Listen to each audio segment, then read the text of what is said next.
Welcome back to my channel. It's dedicated towards creating narcissistic abuse awareness, and more so from a biblical standpoint, and I'll also be discussing other general life issues. Narcissists by nature are abusive, and these people apply insidious toxic patterns upon those they prey on. And one I'll be looking at today is triangulation. Triangulation is an emotional manipulative tool narcissists apply on those whom they are with in a relationship by introducing the third party maliciously without the other's knowledge, so that they can get or garner support from these people. These are usually, you find, are enablers or flying monkeys. It is intentional, it is malicious, because at the bottom of it all, they are being deceitful and spreading lies. Narcissists generally have a fragile ego. To avoid anyone going that direction, these people will always keep garnering for narcissistic supply, because they have an insatiable need for attention and admiration, and they cannot get it from one source. And also, these people are chaotic by nature, and if they can't get the drama, if you can't bring the drama to the table, these people are going to create it, because it's between the narcissist and usually like their partner or children or workmate. The narcissist will contact your family, your friends, your workmates, even your children, because this triangulation brings about narcissistic supply. And remember, narcissistic supply is the air these people breathe. It is the energy they get from you, your emotions, basically. Most times these people here feign a kind of concern about your mental health. They will talk about how there's a way you're acting. It is strange. They can't explain it. There's a way you behave. I don't understand her. She walks out or he walks out without telling me where he's going or she's going. She doesn't tend to the children. I can't understand her. I'm doing everything for her or for him, and he doesn't appreciate me.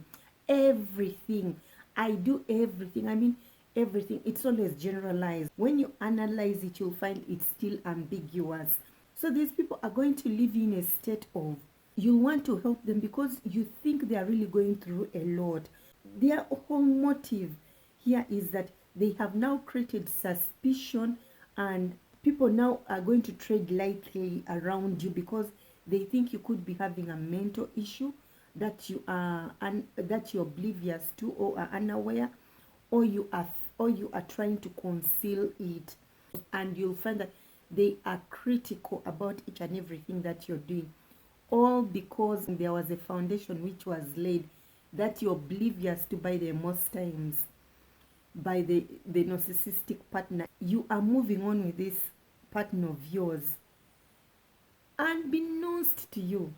They have been spreading rumors about you out there, but before you, there's nothing they know about what is happening there.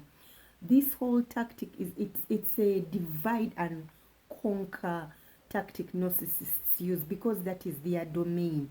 All they know how to grab power, how to control people, is to keep them in a state of disunity, because that way they know you people cannot come together. There's power in numbers. But if those numbers are divided, the person who has created the division is controlling them. And this is what narcissists do. Towards you, their partner, these people always want to isolate you from your support system, because once you are isolated, they can now pounce on you and tear you up. They want your energy. They want to suck it out of you such that you're left lifeless, and they blame you for being lifeless and move on to the next victim. These people are going to triangulate you such that you do not go about and spill the beans about who they are. They know they are wicked. They know they are lawless in nature. The ill things they do, I mean, the wicked do the most vile things you can imagine to prevent you from letting the proverbial cat out of the bag, or to tell people what is exactly happening behind the scenes. People already suspicious. They'll be like, he actually gave us a heads up about you, or she gave us a heads up about you. you know there's something wrong with you. You're wondering, the person I know and the person these people are talking of, they are two different people. Because before you, they usually act benign about all these issues, but behind your back, they are talking ill about you. That's why there's always another world going on when you're dealing with a narcissist. These people are godless in nature, abusers by nature. And an abuser is godless or lawless. They just do what is normal for them. They can't do good because good is not in their blood, if I may. They always two kingdoms. There's the good and there's the evil on earth here. We may talk about, no, he's going through this, she's going through that. It's not about that. A godless person is soulless. And soulless people do what godless people do. So expect evil from them. Narcissists have a fragile ego, so they will constantly need narcissistic supply. And narcissistic supply is both positive and negative energy from you. That energy is your reaction. Whether you're mad and you're quarreling, you're exchanging, that is energy for them. Whether you're super excited about what they are doing for you, that is energy for them. But in this case, triangulation brings about positive and negative, because they are getting the positive from the enablers or the flying monkeys whom they are triangulating you with, and they are getting negative feedback from you too. Because if you hear the rumors out, you're mad at them, and sometimes they'll even plainly deny it. So either way, negative, positive, it's narcissistic supply. And that is what they crave for. That's what they breathe. It is fuel for them. Remember, when you're dealing with a narcissist, the end game is control. Everything they do is to make sure they have a hold on you. You're coming and going at whatever time. There are three categories these people tend to present themselves in as they're triangulating you. One, they'll present themselves as a victim. This is why they are going to sell this sob story of how they have done each and everything for you, and you don't appreciate them. You're an ingrate, you're a difficult woman or a difficult man, you're impossible, it is just so difficult to be with you. You are never anything close to what a godly person should be. They are so tired of everything. So the people listening to them are going to be quick to give them a shoulder to lean on. You know, they'll encourage them, they'll be there for them, they'll pray with them, they'll believe God that all things will turn out for their own good. Go in, they'll encompass these people with their fake sob stories, and they are so convincing, because if your nature is to lie, it is the narcissist. You're going to rush to help this helpless person who has been taken advantage of, and in so doing, these people deflect their responsibility in whatever they were doing wrong. So you're now focused on the victim, who now you're looking at as the abuser, and by so doing, they are now controlling you. The second one will be as the rescuer. The narcissist here will go in as a third party to appear like they understand your pain. They understand where you're coming from. So they are going to come in as this knight and shining armor to rescue you, who has been cheated, you who has been thrown to the gutters.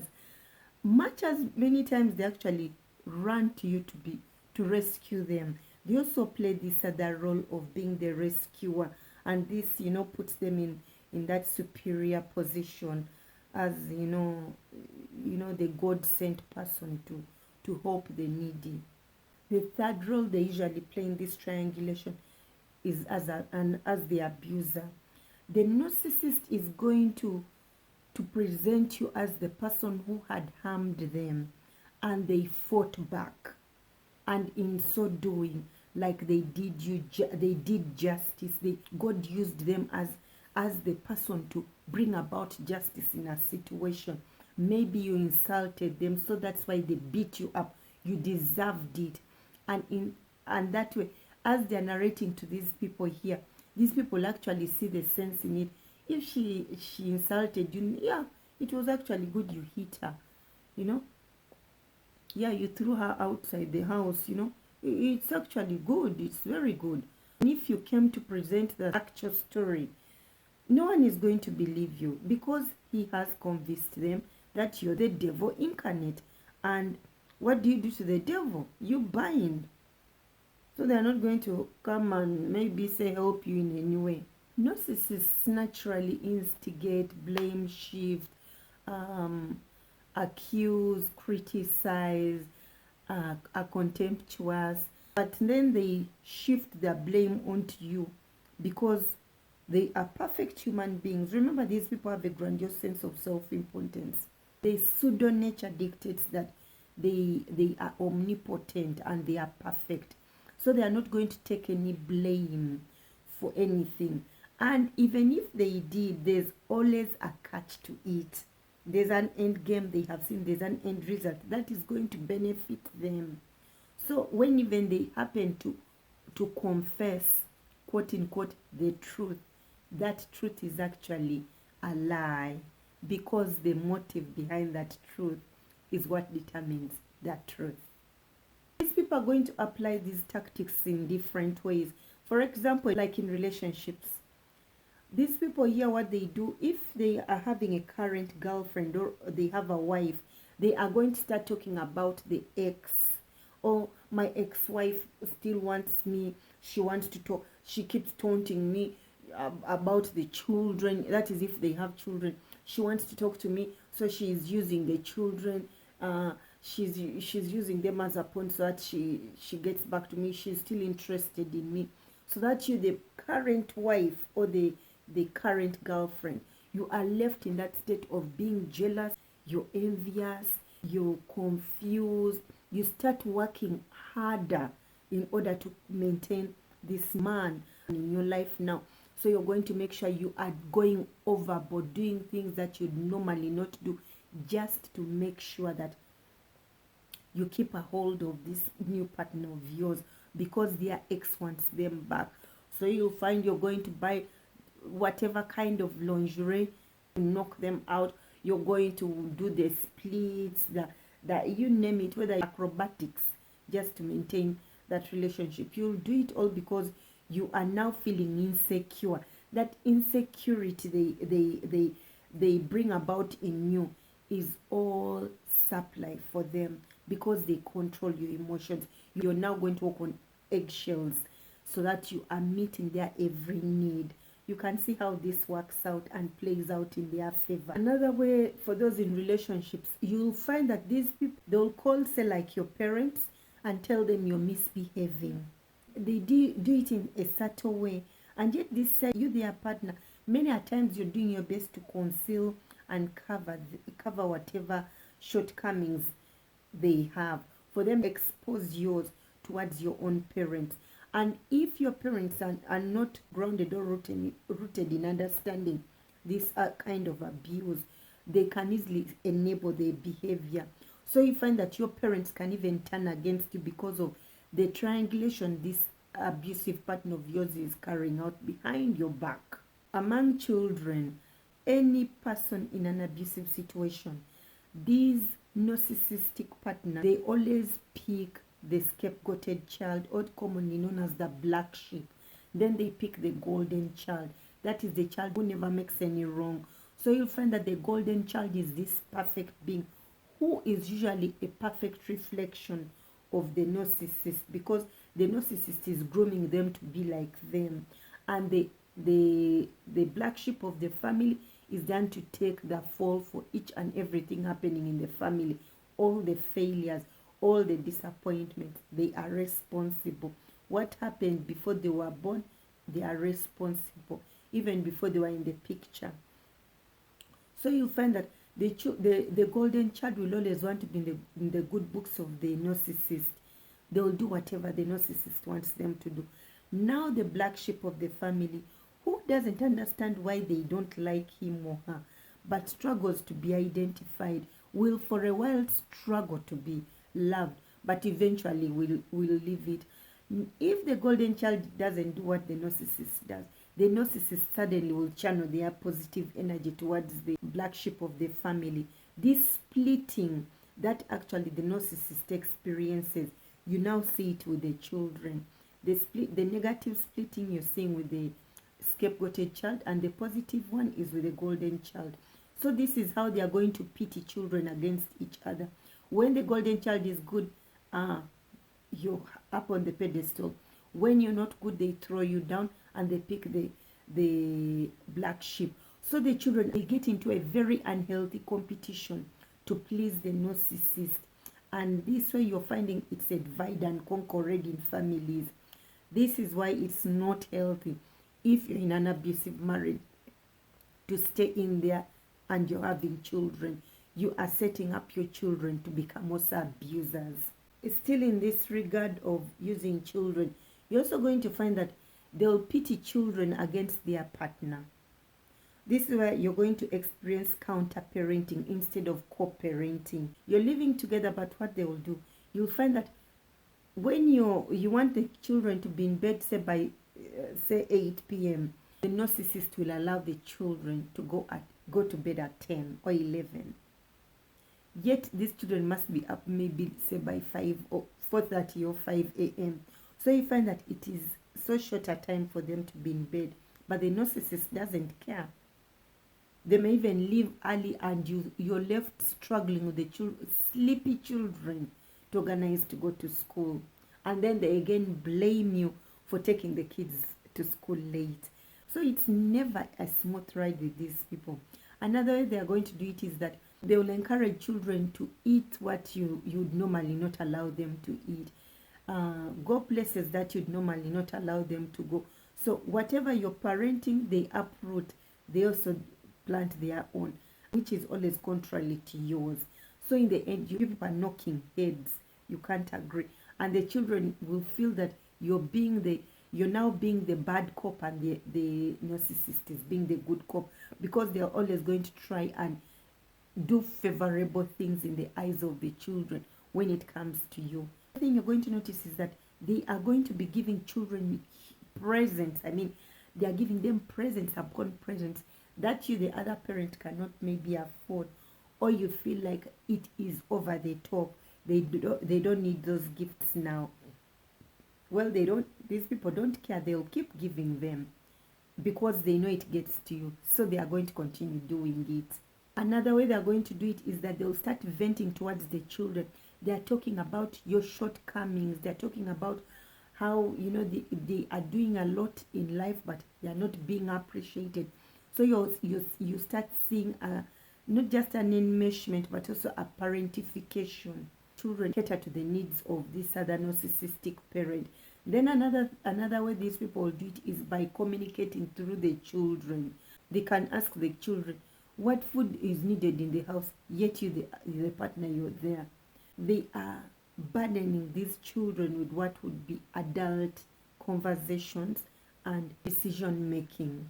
Remember, this also happens in workplaces where maybe the boss can decide to pick, will tell you who is being hired and who is being fired, and then maybe you go running your mouth about it. It reaches the person, hell breaks loose, and the boss may even deny it. Any confidential issues that are taking place in the company, the boss is spilling them to you. Or there's this decision making which should be by managers, and the boss skips the managers and asks just one of the other employees over the managers. That is another form of triangulation, which is all about now working hard to be in the favorable books of the general manager. Narcissists, whenever they are triangulating, talking to you about, let's say, their partner, when they bring the information to you, they are giving you a fantasy scenario they have had with their partner. It may not have even taken place. Then after the information you've given them, they are going to edit it, what favors them and what disfavors you. So they take it back to their partners. Now their partners get it, and that way you people can be at loggerheads. This brings me now to the effects of triangulation.